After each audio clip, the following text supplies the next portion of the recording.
शेतकरी मित्रांनो, शेतकऱ्यांचं सोयाबीन, कापूस, कांदा, तूर, मूग, उडीद या पिकासह इतर काही फळबाग पिकांचं सुद्धा मोठ्या प्रमाणात नुकसान झालं होतं जवळपास जून ते सप्टेंबर ऑक्टोबर दरम्यान।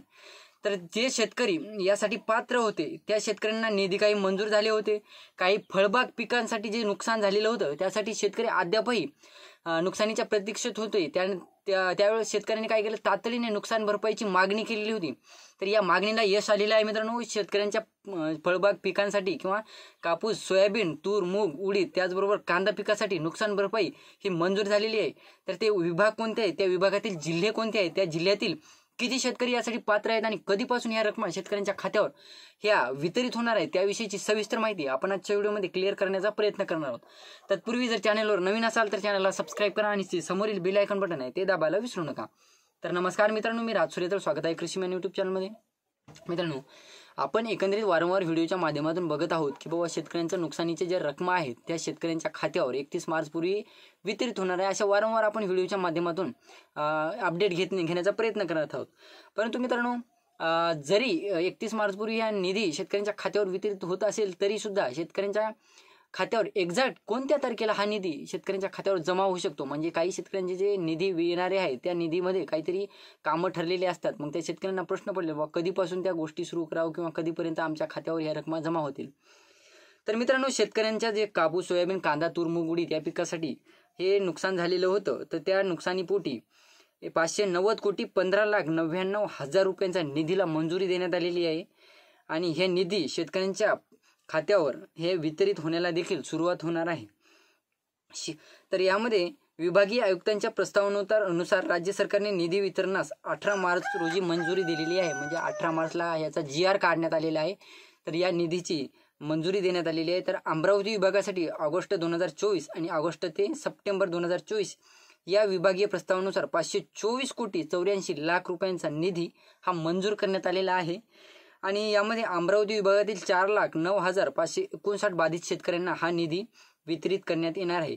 तर ऑगस्ट 2024च्या प्रस्तावानुसार अमरावती, अकोला, यवतमाळ आणि बुलढाणा जिल्ह्यातील बाधित शेतकऱ्यांची संख्या 2,98,636 एवढी आहे।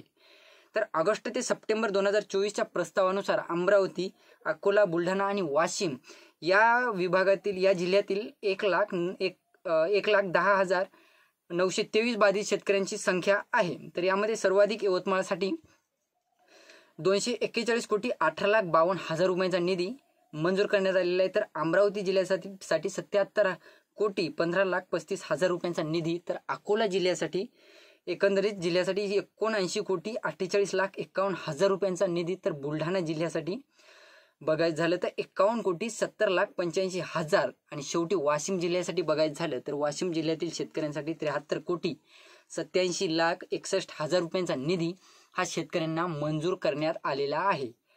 तसेच पुणे विभागासाठी माहिती घ्यायची झाली तर पुणे विभागासाठी ऑक्टोबर 2024च्या प्रस्तावानुसार कोल्हापूर जिल्ह्यातील 403 बाधित शेतकऱ्यांसाठी 11,01,000 रुपये, तर कोकण विभागासाठी ऑक्टोबर 2024च्या प्रस्तावानुसार ठाणे जिल्ह्याला 35,20,65,000 रुपयाचा निधी, त्यानंतर पालघर जिल्ह्यासाठी 19,79,67,000 एवढा निधी, त्यानंतर रायगड जिल्ह्यासाठी 9,36,34,000 रुपयांचा निधी, त्यानंतर रत्नागिरी जिल्ह्यासाठी 33,55,000 रुपयांचा निधी, त्यानंतर सिंधुदुर्ग जिल्ह्यासाठी 1,33,93,000 रुपयांचा निधी मंजूर करण्यात आलेला आहे।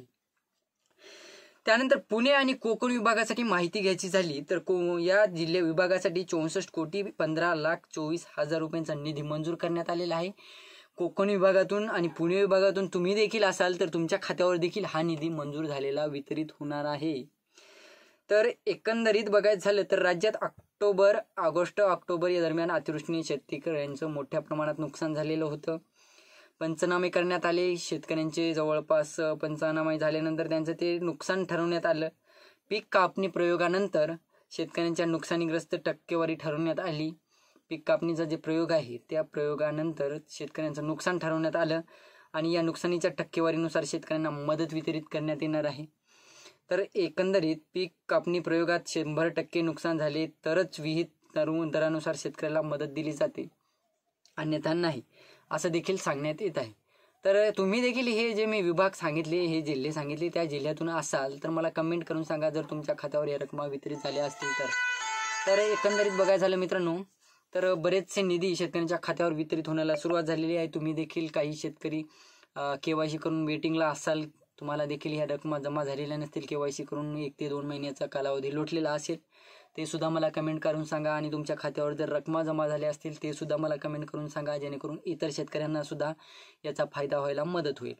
तर व्हिडिओ आवडला असेल तर जास्तीत जास्त शेतकऱ्यांपर्यंत पोहोचवण्याचा प्रयत्न करा. लाईक करा, शेअर करा, चॅनलला सबस्क्राईब करा. धन्यवाद.